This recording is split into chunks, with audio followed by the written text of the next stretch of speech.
At 105th and Avenue N. This is just west of the Chicago Skyway, about a dozen blocks west of the Indiana-Illinois line. There is a white vehicle you see that is being loaded onto that tow truck there that apparently is the focal point of some sort of flashpoint where residents there on the southeast side of the city are having pretty strong words with federal agents, which appear to be ICE agents. This started about 90 minutes ago here in the East Side neighborhood.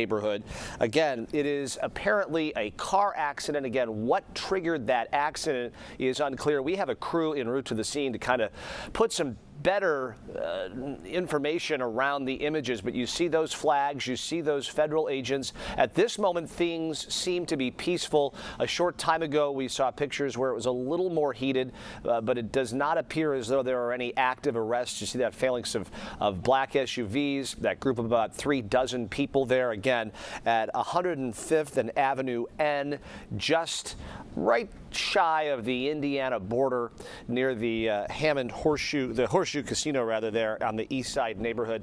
We're going to continue to follow this throughout the day, but again, when we see moments like this, we watch them very carefully, very closely. We've heard reports throughout the last several weeks of ICE agents sort of popping up into different neighborhoods. We're not sure if that's what precipitated this. We have seen other incidents of late where ICE agents come into a neighborhood, they perform some arrests, they take people into custody. It begins the sort of trickle-down effect of protesters following where that has begun.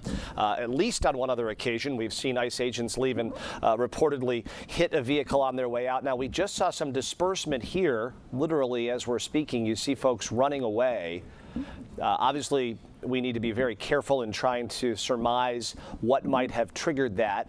But again, these are the scenes we're seeing unfolding today. It happens to be, as CBS Skywatch shows us, here on the east side of the city, the East Side neighborhood, again, 105th and Avenue N. As we zoom out here and try to put a better, finer point on what is unfolding. Our Sarah Maki is en route to this scene. We'll, of course, have more as we get it, but we'll keep an eye on this here in the East Side neighborhood, where it appears this is the neighborhood today that ICE has focused in on. We see those white vehicles off to the right side of your screen, kind of forming this boxed-in area. No traffic moving around that area. We're just getting word that that vehicle that you saw being loaded onto that tow truck appears to now have exited the scene. And once it left, that's when we saw those folks sort of running up that block where there's 2 sedans sort of blocking road vehicle traffic, but we still see a lot of people there. It appears as though maybe that is an individual. Yep, it appears as though someone is being arrested or at least being spoken to there. Again, we have to be very, very careful in trying to connect any dots that we don't know are for sure what we think we are seeing. Particularly with this story, we need to make sure we have all of that before we can say it with any level of authority. But again, if you are traveling on the east side, the southeast side of the city, right near the Illinois-Indiana border, this is unfolding here. You may want to try to use other ways to get around the neighborhood as ICE activity continues here. Let's just take a look and see what else we can see unfolding. There really seems to be a lot of energy here. It appears as though there's another individual in handcuffs here, being taken towards that same vehicle, passing by the first person who was appears to be taken into custody.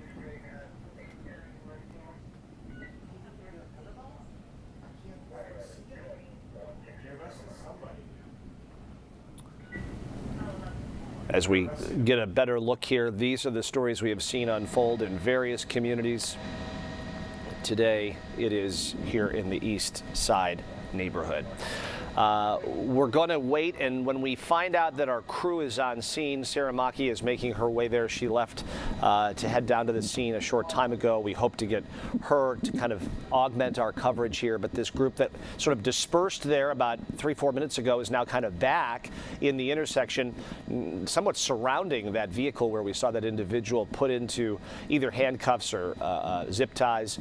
We've heard a lot of different mechanisms being used by ICE to contain people, and that vehicle was taken out of that intersection. It appears, again, hard to know if this is a new person that's being taken in or the existing folks that we've been seeing from our Skywatch. We're going to join in our on-air coverage over the air on CBS News Chicago here in just a moment. So we're going to pause to reset to make that happen, and stay with us. We're going to stay on this as we continue to watch this unfolding event unfold here on CBS News Chicago.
This is breaking news from CBS News Chicago.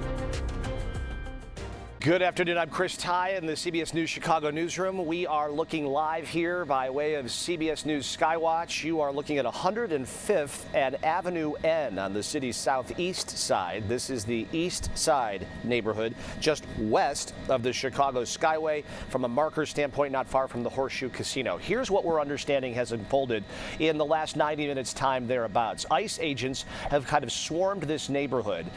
There have been a number of arrests, two that we have seen from the sky.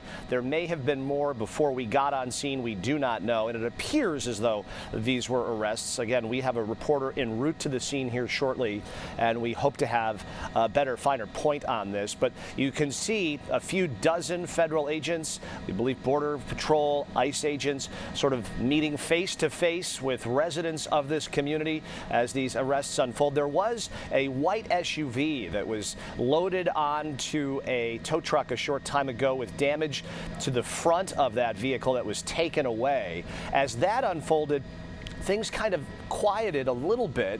You saw a group of these residents kind of scurry. Unclear what triggered that scurrying, and now, just as we came back on the air here a few minutes ago, we have seen them all kind of resume sort of in this face-to-face positioning with flags, with ICE agents, as a few more arrests have occurred in just the last few minutes. Again, they have been around the Chicagoland area. ICE agents and Border Patrol has in various communities over the last few weeks.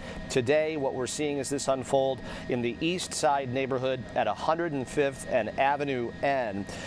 This is some people describing it as sort of a standoff between folks in the neighborhood and ICE agents. We have Sarah Maki, one of our reporters, that is headed to this neighborhood to kind of give us an on-the-ground perspective. But the flags here, the folks here in big numbers, again, this happening started about 11 o'clock, according to what we've been told. And in the last few minutes, we've seen it sort of bubble up. We're going to continue to follow this throughout the midday on CBS News Chicago on our stream. We're going to return back to regular programming over the air in just a minute, but to kind of give you a broad brush of what is happening, it is a groundswell of ICE activity today. It's in the east side neighborhood. Apparently some sort of crash that triggered that accident that then moved that vehicle out of the scene. We have a few dozen people, maybe, what would you say, maybe 50 to 75 people surrounding those 2 or 3 dozen ICE and Border Patrol agents, as we see those black SUVs dotting the screen here with other vehicles sort of moved about throughout the neighborhood, the flags, the protesters. Today, it is the turn of the east side neighborhood to kind of handle this and deal with it, trying to figure out what might be next for this space. Again, we'll continue to follow this throughout the day and bring you the very latest on air and online on our news at 4 o'clock. But for now, we will return you to regularly scheduled programming on CBS over the air. Our coverage continues right now, though, on CBS News Chicago online. This has been breaking news from CBS News Chicago.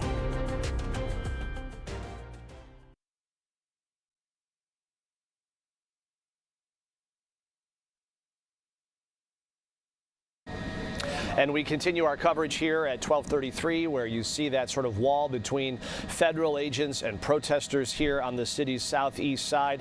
To kind of give you a framing of where this is, it is just west of the Chicago Skyway. It's about a dozen blocks west of the Illinois-Indiana line, not far from the Horseshoe Casino. We see that when we drive that Skyway on a lot of roadways around that neighborhood, if you're not very much familiar with it.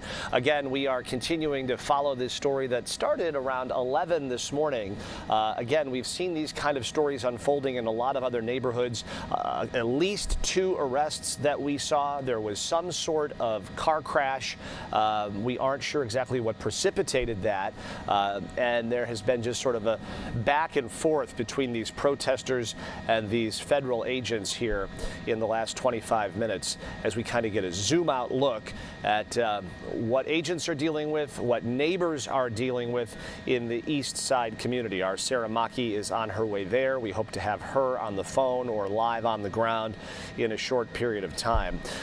We have seen in instances before around the Chicagoland area where these groups, these protest groups, are able to sort of scramble very, very quickly. Word travels very fast. There are text threads, there are social media pages where people say, hey, this is where it's happening today. We want to get in the way. Conscientious objectors trying to stand in the way of federal agents. We've seen this unfold at places like houses of worship and courthouses. Today, it's the East Side neighborhood in Chicago at 105th and Avenue N. Again, from what we understand, there was some sort of crash, perhaps a flashpoint. We aren't sure what led up to that. And again, we really need to underline in moments like this what we do not know. And at this moment in time, what we do not know is far greater than what we do know. But this is the moment where we're kind of zeroing in today. Let's just kind of keep a bird's eye view on this here as we kind of reset here.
And we continue to follow this breaking news here on the city's southeast side. You see now the emergence of pepper spray, some sort of tear gas material that has been sort of the stock in trade for these federal agents.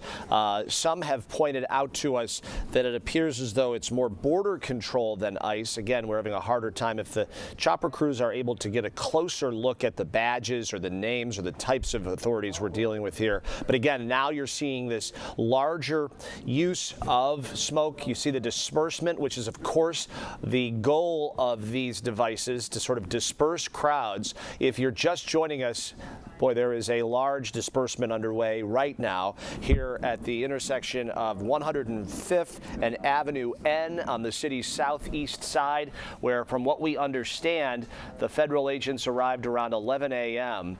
And this is what we're seeing now. In about the last 20 minutes or so, we saw a couple of arrests here unfold. But again, you can see it looks as though agents may be getting back into those SUVs and leaving the scene. The smoke agents often used, we have seen this before, as ways to clear pathways for these authorities to sort of get out of the neighborhood. Perhaps an indication that this situation may be sort of nearing its end, where they use those pepper balls, those gas devices, to try to give themselves an exit point. As we look at the upper part of the screen, that is where we saw the agents' black SUVs kind of leaving. We still see some sort of Chicago police, and again, this has been such a focal point of this, the interactivity between federal agents and Chicago police. Chicago police have been criticized in the past, and the superintendent of Chicago police saying the criticism is unwarranted, that they didn't respond. We saw CPD here as the federal agents appear to sort of be leaving the neighborhood. I believe our chopper is kind of trying to follow that. But again, if you're just joining us, in about the last 20 minutes, we saw a couple of people arrested where they were put in either handcuffs or zip ties. I want to try to widen out our coverage here as we continue to watch this scene unfold. Former Superintendent of Chicago Police, Gary McCarthy, is on the line with us. Mr. Superintendent, thanks so much for spending part of your time with us. I'm assuming that you're able to see a screen that is reflecting what's happening here. When we see sort of situations like this Chris, unfold, what should we know? Chris, actually, I'm not seeing it, so I'm relying on what you're telling me. There's a couple of thoughts, and I don't know exactly what's going on out there, but there needs to be a distinction that's drawn between ICE and U.S. border control. And if those folks are in camouflage, that's 99% going to be border control, not ICE. That's very, very important. In fact, I'm going to encourage our producers to change our banner to say federal agents or federal activity in the East Side neighborhood, because you bring up a very good point. When these sort of flashpoints emerge in these very early minutes, Superintendent McCarthy, what should we be thinking about as we kind of see these unfold? And for neighbors who are wondering what to do, how does your eye look at this? So my very quick thoughts are pretty simple, which is, based on what I've seen so far over the last month or so, I'm not sure that those individuals are trained in crowd control. And a lot of people really don't understand crowd control. And the best example I could give you is when we were doing the NATO summit all the way back in 2012, community meetings we put together beforehand. I got asked the question, are you going to use tear gas to control the crowd? And the answer is only if you can tell me how tear gas controls a crowd. Instead of controlling it, what you're doing is you've got, okay, I'm actually looking at it right now on TV. I can see a little bit of the remnants of what happened. But the problem is tear gas disperses a crowd. You'll take a crowd of 100 people and turn it into 10 crowds of 10 going in 10 different directions. That's not crowd control. So if you put your hands on somebody, you don't knock them to the ground, unless if you're using that justifiable force, you're making an arrest. So there's a lot of problems with what I'm seeing from the way that the federal authorities are handling this. And it was a different story when you saw the Illinois State Police come into Broadview, along with the Cook County Sheriff's officers. They were very controlled. They were in a line. They were not scattered all over the place. You didn't see pepper balls being fired and tear gas being thrown. So, they have a lot to learn. Let's put it that way. And they should be relying on local police to do that. Have you seen any evolution of that learning from the first few cycles of this through today? Not yet. Not yet. The only thing that I've seen that is encouraging is there's kind of a step back. And I actually got a briefing the other day from ICE and the Illinois State Police. And the Illinois State Police really has it under, they know what they're doing. Let's put it that way. And it's a different scenario when they're handling it versus guys in camouflage. Let's put it that way. Explain for us what the difference is for our viewers at home and for us. The difference, when you pointed out off the top of our conversation that given that they're in camouflage, it's more likely that they are border control, not ICE. What does that mean from a functional and practical perspective for folks on the ground? Well, they don't seem to be trained in crowd control. It's really that simple. And unfortunately, that reflects in disorder. And the disorder brings more disorder. That's where people get assaulted, whether they're police officers or civilians, and that's not the way it should be happening. Let's put it that way. Professional policing can handle this. Let's put it that way. And that's what we saw from the state police and Cook County Sheriff when they responded. We're joined now on the line by Gary McCarthy, the former superintendent of Chicago Police, and we're watching these live pictures. We saw a couple of people arrested, Mr. Superintendent, a few moments ago. Is some of this here now what we're seeing now, if you're still watching on your screen at your facility, these are live pictures.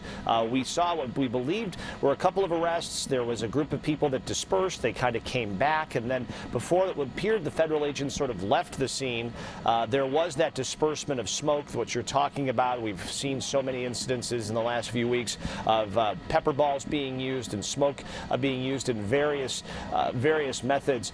For protesters who either live in that neighborhood, Mr. McCarthy, or who sort of scrambled to get there today because they want to sort of be conscientious objectors or protect individuals, what messaging do you have to the protesters who are seeing this unfold when maybe the federal agents that are in front of them aren't equipped to handle it, as you say? Well, first of all, let's be clear. The protesters have to comply with the law.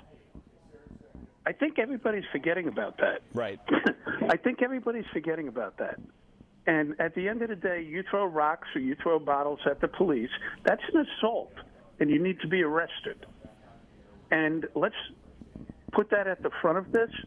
There are people who are purposely trying to cause these confrontations, whether it's Antifa or the people. And listen, we're experiencing this in Chicago. We saw it during the Floyd riots. Go back and look at the video from the confrontations at the Columbus statue.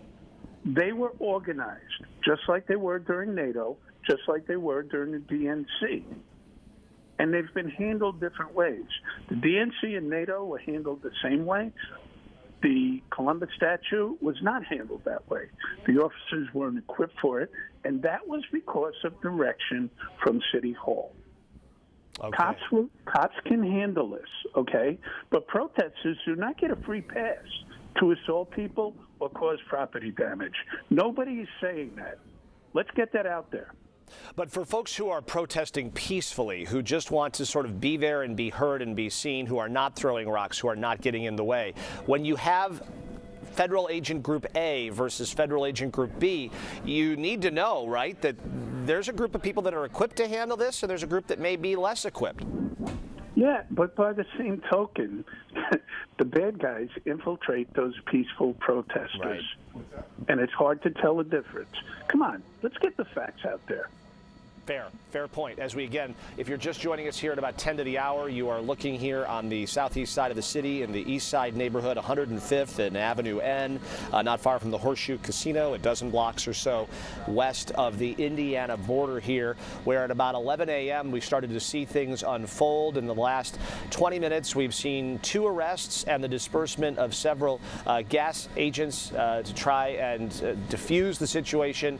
Unclear whether or not that was successful in so doing. Our Sarah Maki is on the ground there. We're going to hear from her in a short time. We continue to be joined by former Superintendent of Chicago Police Gary McCarthy, who is watching this all unfold. Where do you see this sort of going? Will we be dealing with these same sort of scenarios unfolding in various Chicago neighborhoods in the same exact way for weeks and weeks, or are we seeing this sort of change in some way over time from either the protester standpoint, the police here locally, or the federal authorities? Well, let's put it this way. Hopefully, like I said, the state police and Cook County Sheriff step in and handle the protests. But by the same token, let's be clear about this. There are people coming from all over the country to cause chaos. That is not being reported. And I could give you specific examples. During the Floyd riots, my right-hand guy, Bob Tracy, who was the chief of crime control strategies in Chicago, was in Wilmington, Delaware. And he was locking up people from Eugene, Oregon. Now think about that for a second. If you live in Eugene, Oregon, are you going to go all the way to Wilmington, Delaware to protest, or are you going to go to Los Angeles or someplace on the West Coast? These people okay, Mr. Superintendent, I need to hold you just for 1 second because we're going to resume our coverage over the air here in just a second. Stand by as we do that.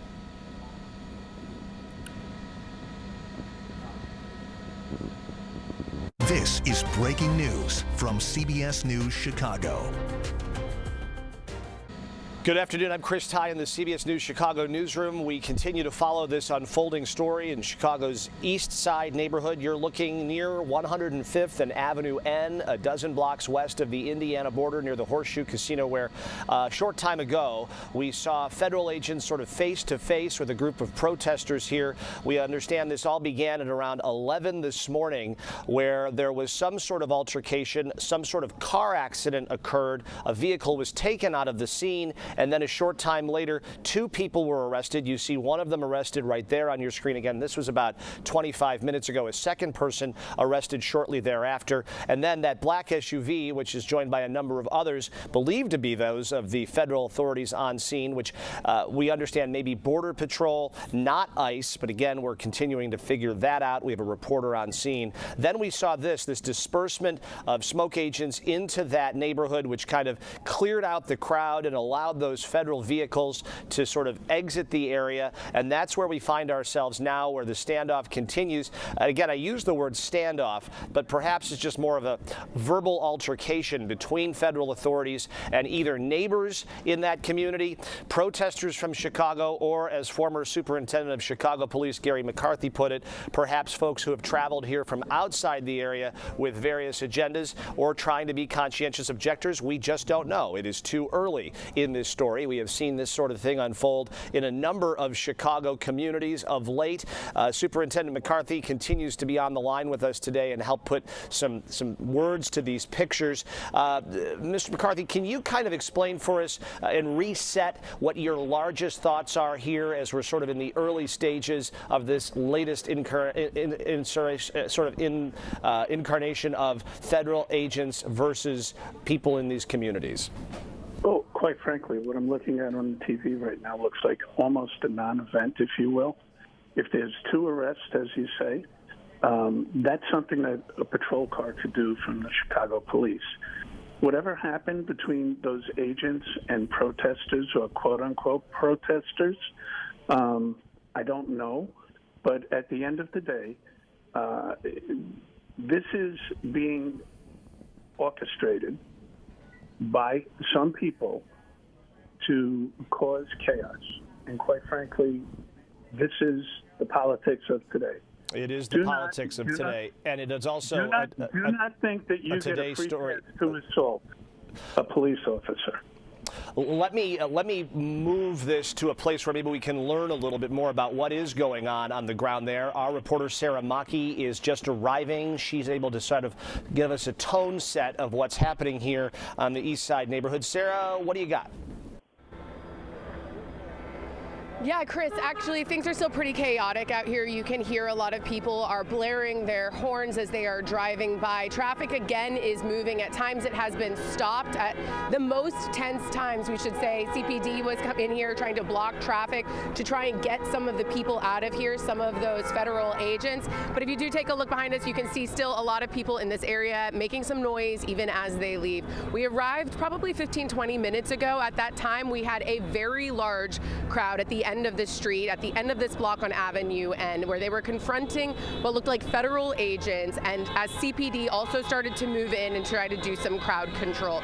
We saw a lot of neighbors also kind of on the periphery, just taking a look at what was going on, and even as we were driving down here, we were stopped by somebody in a tow truck. We were stopped by somebody in a tow truck who said, "Is this where you're going as well?" Because they've been trying to get kind of things moving again here. I would say just a few minutes after we arrived, as we were really still trying to get into a better position and get upwind of everything, we started to see those federal agents pulling on their masks. At that time, we decided it was time to take a step back. And as we did so, as we tried to remove ourselves from this situation, you saw tear gas canisters go off. At that point, we had CPD unmasked, still trying to do crowd control, still trying to move people. We had a lot of people fleeing from that area. It is a light wind out here, so that picked up pretty quickly, and it took it downwind, moving a lot of people with it. At that time, we saw people trying to get out of the way, coming blocks over, throwing up, spitting up, trying to get all of the pepper spray and tear gas out of their eyes. I actually went into this auto zone to try and do the same. At the auto zone, they were there with eye rinse, giving it to people. They were providing towels, they were providing water, they were doing whatever they could. I would say about 10 people in just that one building alone. So a lot of the worst of the chaos and the tension has dissipated, but it is still very much seen as people are trying to figure out what's going on out here and trying to get away, Chris. Absolutely. Sarah, let me ask you, and I know there was just an amazing amount of activity in a short amount of time, but when you were looking at those federal agents, we were talking about what kind of federal agents they are. Did you see anything? Obviously, we saw some camouflage jackets, which indicates perhaps border control more than ICE. Did you, were you in a position to kind of discern who were the federal agents on ground? It was hard to tell because there were so many people kind of crowding around them, and from the distance that we were at, even as we got kind of closer, they were still on the other end of the intersection. I would say that they did look like Border Patrol instead of some of the ICE agents that we've seen. But, you know, when we were talking to people and listening to the crowd, they were shouting ICE. So, again, a lot of confusion about who exactly these folks were. They were in unmarked vehicles. They were with out-of-state licenses, so license plates, rather, I should say. So it was hard to tell exactly who was out here, and that seems to be some of the confusion as well.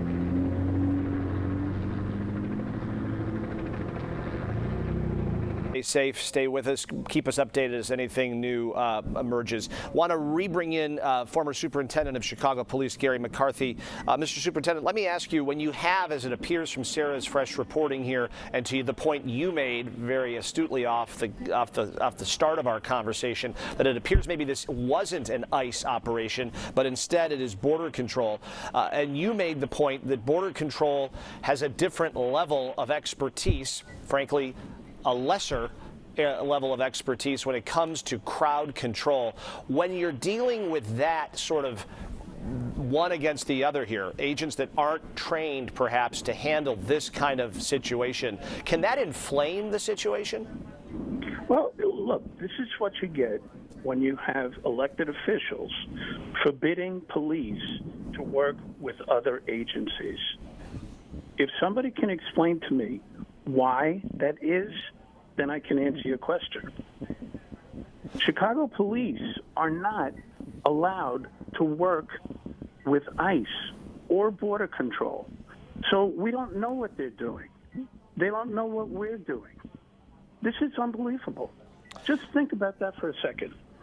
In my book, that's borderline malfeasance. It really is. Because you know what?